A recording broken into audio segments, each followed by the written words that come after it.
नमस्कार. ठरलं तर मग या मालिकेच्या भागामध्ये आपण पाहत आहोत. इथे सायली अर्जुन कुलदेवतेच्या दर्शनासाठी आलेले असतात. तिथे एका व्यक्तीने आपल्या सायलीला भविष्यवाणी सांगितलेली आहे की तू भूतकाळात ज्या गोष्टी गमावल्या आहेत त्या तुला वर्तमानात मिळणार आहे. तुझ्या प्रश्नांची उत्तरं तुला मिळतील, तू शोधून घे असं म्हटल्यानंतर ती आता विचारात पडली. अर्जुन तिच्या मागून येतो आणि तिला म्हणू लागतो की चला आता घरी जायची वेळ झाली. सायलीला का कुणास ठाऊक त्याला काहीतरी सांगावंसं वाटत असतं, पण अर्जुन तशी त्याच्या तंद्रीमध्ये असतो. घरी मात्र आपल्या पूर्ण आजीला चक्कर आलेली असते आणि ती शुद्धीवरच येत नाही आहे म्हणून सगळेजण काळजीत असतात. काय झालं असेल पूर्ण आजीला म्हणून सगळे घाबरलेले असतात. आता इथे डॉक्टरांना फोन करण्यात येतो. पहिले अर्जुनला आपल्या अश्विनला केला जातो. अश्विन म्हणू लागतो की मी ऑन द वे आहे आणि डॉक्टर माझ्यासोबतच आहे, आम्ही दोघंही सोबतच घरी येतो आहे, तुम्ही काळजी करू नका. आता पूर्ण आजीसाठी ते सगळेजण काळजीत दिसतात. कल्पना मात्र व्याकुळ होते, रडू लागते. तर प्रताप म्हणतो की अश्विन येऊच राहिला, घाबरू नका, बरं थांबा. पुन्हा एकदा तो अश्विनला म्हणू लागतो की बाळा लवकर ये, इतका वेळ होऊ नये, अजूनही शुद्धीवर आलेली नाही आजी. तर थोड्याच वेळात अश्विन ड्रॉप झालेला इथे बीपी चेक करू अश्विन. तर इथे मानसोपचार तज्ज्ञ जे असतात ना त्या विचारू लागतात की असा कुठला धक्का बसला आहे का आजींना ज्यामुळे त्यांना गरगरलं आहे आणि त्या बेशुद्ध झाल्या आहे. तर घरात कुणालाच ठाऊक नाही.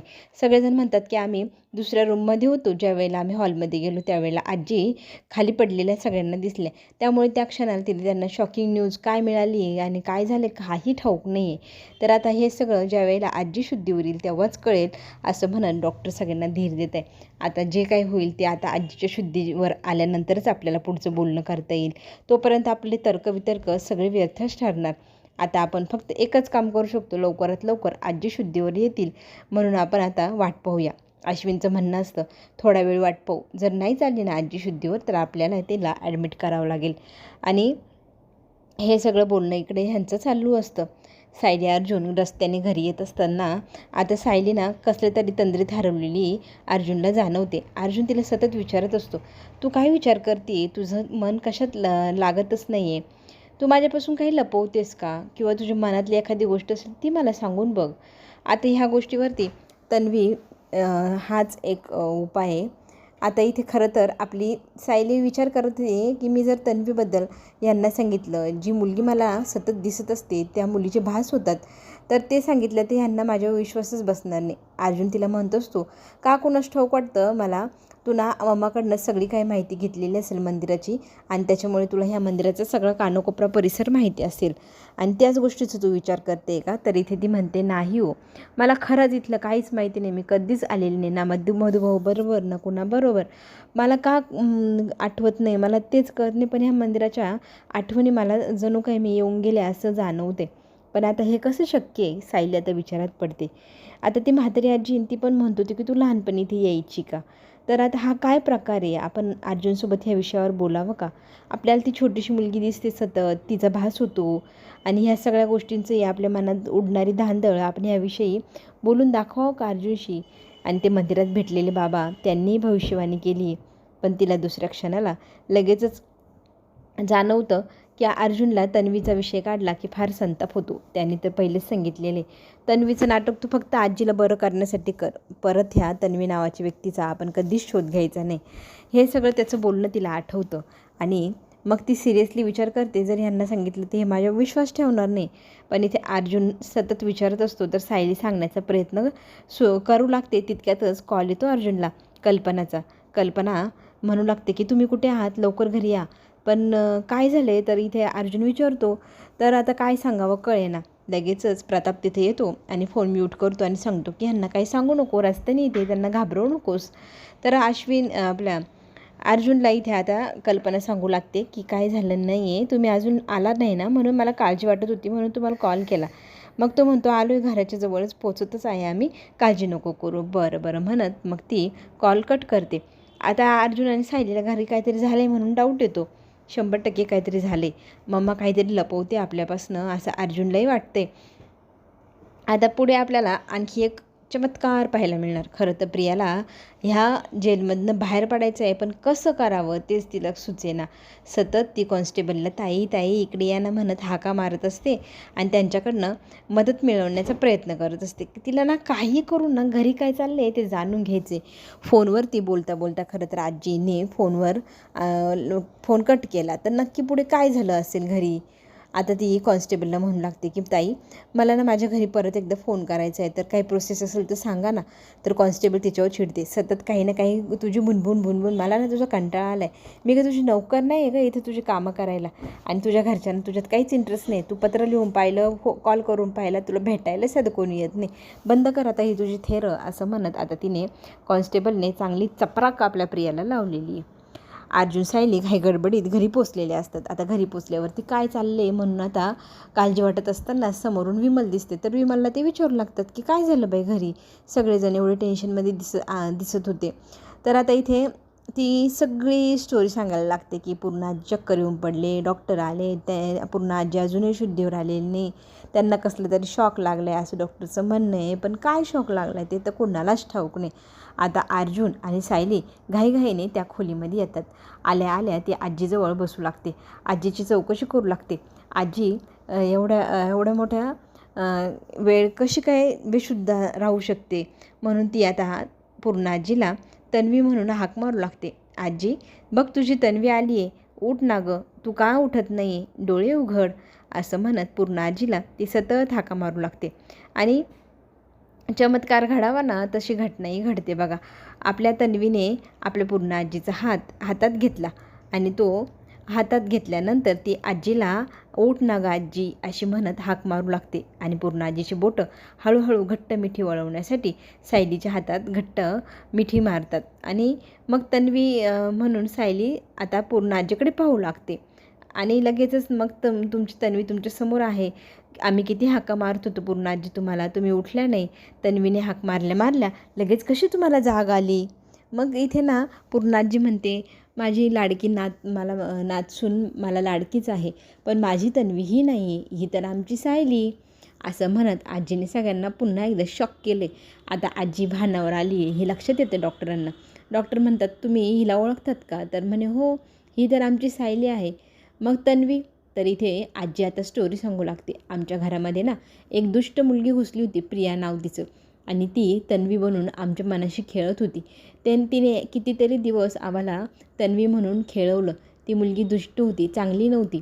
असं सगळी स्टोरी आता डॉक्टरांना इथे आपली आजीच सांगू लागते. आता आजी ही पुन्हा एकदा शॉक लागल्यामुळे भानावर आली आहे असं डॉक्टरांच्या लक्षात येतं.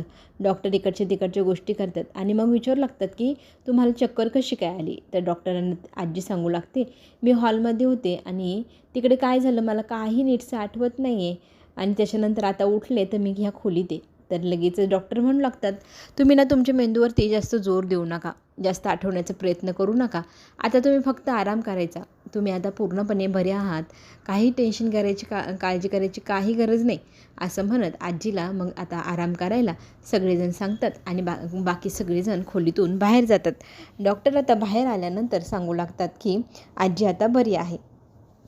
आता इथे अर्जुनच्या ऑफिसमध्ये ना चैतन्यकडे एक नोटीस आलेली आहे, ती पण अस्मिताच्या केसबद्दल. अस्मिताची अर्जंट केस उद्याच्या उद्या उभी करायची आहे. मग हे कोणी केलं असेल, कोणी एवढी अर्जंट डेट मागून घेतली आहे, हा विचार आता चैतन्याच्या मनात आला आहे. तर तो कॉल करून माहिती काढू लागतो. तर त्याच्या माहितीनुसार आता त्याला जी माहिती मिळाली आहे, तर ही जी डेट मागवली आहे ना अर्जंटवाली केसची डिवोर्सच्या, ही सचिनने मागवली. सचिनला एवढं अर्जंट काय काम असेल कोर्टाकडे, त्याने एवढी डेट मागून घेतली, हा विचार आता चैतन्य करू लागला आहे. अर्जुनशी याच्यावर बोलायला हवं म्हणून तोही विचार करत असतो. आता आपला सचिन हा आपल्या महिपतला विचारू लागलेला आहे की तुम्ही इतके कसे काय सुधारले बुवा. तर इथे महिपत सांगू लागतो मी जेलमध्ये असताना ना झोपलेलो होतो, एकदम माझ्या डोळ्यासमोर लख्ख प्रकाश झाला आणि त्याच्यासमोर डोळे उघडल्यावरती एक साधू बाबा माझ्यासमोर उभा होता. त्या साधू बाबांनी मला सांगितलं की तू ना आता चांगल्या मार्गाने राहायचं, चांगलं वागायचं, मग तुला जेलमधनं बाहेर सोडवण्यात येईल. आणि बघ खरंच तसंच झालं, मी चांगलं वागायला लागलो आणि मी जेलमधनं बाहेर आलो. आणि तितक्यात ना बाहेर बेल वाजती. सचिन मग बाहेर जातो. पोस्टमनने त्याला एक लेटर आणून दिलेलं असतं. मग महिपतला तो सांगू लागतो की माझ्या डिवोर्स केसची उद्या डेट आहे, त्याचं मला लेटर आलं आहे. मी जी तारीख मागवली होती माझ्या वकिलांकडनं उद्याची ती मला मिळाली. तरी ते महिपत म्हणतो की तू पण ना त्या सदुबाबाचाच विचार कर, म्हणजे तुझ्या बाजूनी केसचा निकाल लागेल. सचिन म्हणतो मला काही गरज नाही कुठल्या बाबाबुबाची भक्ती करायची. आता इकडे आपल्याला पाहायला मिळते डॉक्टरना आता सांगू लागले की आजींना जो शॉक लागला आहे त्याच्यामुळे आजी पूर्णपणे बऱ्या झाल्या आहे. आता आजीच्या तब्येतीची काळजी करायची काही गरज नाही. जर तुम्हाला कधी गरज वाटली तर तुम्ही मला कधीही कॉल करून बोलवू शकता. इतक्या दिवस मी आजींची जी थेरपी करत होते त्या सगळ्या गोष्टींना आपल्या यश आलं आहे असं म्हणायला काही हरकत नाही. आणि डॉक्टर म्हणतात की प्रियाचा फोटो ज्या वेळेला आजीने पाहिला आणि आजीने जी रिॲक्शन दिली ना तेव्हाच त्यांना कळलं होतं की आजीला एवढं तरी माहीत होतं की प्रिया ही चांगली मुलगी नाही आहे. तर आता आजी त्याच्यातनं बऱ्या झाल्या, ट्रॉमातनं बाहेर आले. आता डॉक्टर इथून रवाना होतात कधीही मला मदतीला बोलवा सांगून. आता इथे सायली विचार करते की काय असा शॉक लागला असेल. कल्पना म्हणते ना माझ्या मोबाईलवर एक कॉल आला होता, मी नेमकी बाहेर अस्मिताच्या खोलीत गेले होते तर तो कॉल आजीने उचलला होता. आता तो कॉल कोणाचा होता तर मग सायली अर्जुन चेक करतात. अर्जुनने तो मोबाईल नंबर स्वतःच्या आता फोनमध्ये घेतला आहे, नंतर तो माहिती काढणार आहे. आता इथे अस्मिताच्या बाबतीत एक कॉल आला आहे आपल्या चैतन्याचा आणि उद्याचीच तारीख मिळाली, आपल्याला उद्या कोर्टात जावं लागेल असं अस्मिताला तो सांगतो. तर अस्मिता म्हणते की बरंच होईल, त्यानेच तारीख मागून घेतली ना फारकतीची, बरं आहे मला लवकरात लवकर त्याच्याकडनं स्वतःची सुटका करून घ्यायची. पण असं काय असेल की त्याने एवढ्या अर्जंटली एका रात्रीत त्याची तारीख मागवून घेतली आहे. तर अर्जुनचं असं म्हणणं आहे की त्याला नक्कीच काहीतरी धमाका करायचा आहे, त्याच्याकडे काहीतरी माहिती आहे, तो आपल्यावर वार नक्की करणार. आता आपल्याला तयार राहायला लागणार आहे. पुढे आपल्याला पाहायला मिळते की प्रियाना विचारत आहे की घरी कशी मी पोचू, कशी तिथं माहिती मिळवू, कशी मी त्यांना सांगू की मी प्रेग्नंट आहे, मला इथे वाचवायला या, ह्या गोष्टीचा विचार करते. पण आता घरी फोन करायला कॉन्स्टेबलने नकार दिला आहे. मग समोरच्या सेलमध्ये एका महिलेने स्वतःचा जीव देण्याचा प्रयत्न केला. मग तिने आत्महत्येचा प्रयत्न केला आहे म्हटलं तिच्या घरच्यांना तिथे आता तिला भेटायला बोलवण्यात येत आहे.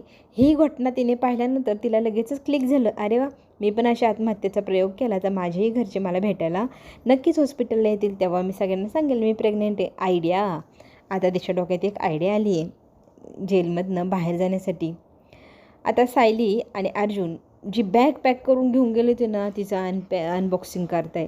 इतकं सगळं सामान आहे अर्जुन बिंडोकनी त्या बॅगमध्ये भरलं होतं, ते सगळं सायली काढते आणि कपाटात ठेवायला देते. आणि बोलता बोलता तिथे दोघांमध्ये पुन्हा एकदा वादही होतो की तू जड वस्तू उचलायची नाही, तू जास्त ओझं हे उचलू नकोस. तर सायली म्हणते अहो रिकामी बॅग आहे ती कुठे जड आहे. तर तो म्हणतो नाही मी ठरवेल ना बॅग जड आहे की नाही, तू फक्त आणि फक्त इथे आराम करायचा, तू फक्त तुझी काळजी माझ्या बाळाची काळजी घ्यायची, तुमच्या दोघांची काळजी मी घेणार. असं म्हणत अर्जुन आता प्रत्येक काम बायकोचं स्वतःच करत असतो. तितक्यात ना खालून आवाज येतो कल्पनाचा की अर्जुन सायली खाली या. तर लगेचच अर्जुन म्हणतो हळू, घाई करू नको. मग इथे सायली अर्जुन दोघंही खाली येतात हॉलमध्ये. आजी बसलेली असते. आजीने आता कोड कौतुक नातवंडांचं करायला दोघांनाही खाली बोलवलेलं असतं. सायली आणि अर्जुनला आता आजी सांगते की तुम्ही मला खूप गोड बातमी दिली आहे, ती ऐकून मला खरंच खूप छान वाटते. आणि आजी मायेने मग दोघांनाही जवळ घेते, आशीर्वाद देते आणि पतवंड मला पाहायला मिळतात तुमच्यामुळे, माझं किती थोर नशीब असं म्हणत कौतुकही सायली अर्जुनचं करत असते. आता इथे आपल्या सायलीला एक गोष्ट खटकते की आजीनं आता तिला सायली म्हणते तन्वी नाही. आता आजी बरी झाली ही गोष्ट तर बरीच आहे, पण आता ती तन्वी म्हणून हाक मारणार नाही या गोष्टीची खंत तिला कळत नकळतपणे मनाला थोडीशी लागते. आणि ती विचार करते मनात की आजी बरी झाली आहे, आनंद व्हायला हवा ना, पण आजी बरी झाली आहे मला तन्वी म्हणणार नाही म्हणून मला थोडंसं दुःखही वाटते. खरं तर सायली स्वतःलाच आता मिस करताना इथे दिसणारे सायली आता विचार करत असते की मला आता तन्वी म्हणून कोण हाक मारणार. तितक्यात प्रतिमा आत्या येत्या. प्रतिमा आत्याला आपल्या आजीबद्दल कळलं की आजी बरी झाली, तर आजीला भेटायला तातडीने ती लगेच आलेली असते. आणि आजी आल्या आल्या मग प्रतिमाचं शी बोलत असते. बोलता बोलता मग त्यांचा तन्वीचा विषय निघतो. तर आपली तन्वी आपल्याला कधीच मिळणार नाही, पण ज्या दिवशी आपली सायली डिलिव्हरी होईल त्यामध्ये ते आजीचं म्हणणं असतं की तिला मुलगीच होईल आणि ती मुलगी आपली तन्वीसारखीच गोड असेल, तिच्यातच आपण आपल्या नातीला आता शोधायचं असं म्हणत आजी सायलीकडे पाहू लागते. सायली म्हणते, हे काय कनेक्शन आहे? माझ्यामध्ये प्रत्येकजण तन्वीला शोधते, तन्वीचं माझं काहीतरी कनेक्शन आहे, ते मला शोधायला हवं. ते बाबा पण बोलले होते तुला मार्ग याच्यातूनच मिळेल. खरंच मिळेल का? आता इथे आजी सायली सायली म्हणत किती हाका मारते सायलीला, पण सायली काही तंद्रीतनं बाहेर आहे ना. मग आजी तिला हात लावते आणि म्हणते, का तू इकडे बघत नाही? तर आजीला ती म्हणते, तन्वी म्हणायची सवय लागली होती, ऐकायची सवय लागली होती, म्हणून मला भान राहिलं नाही.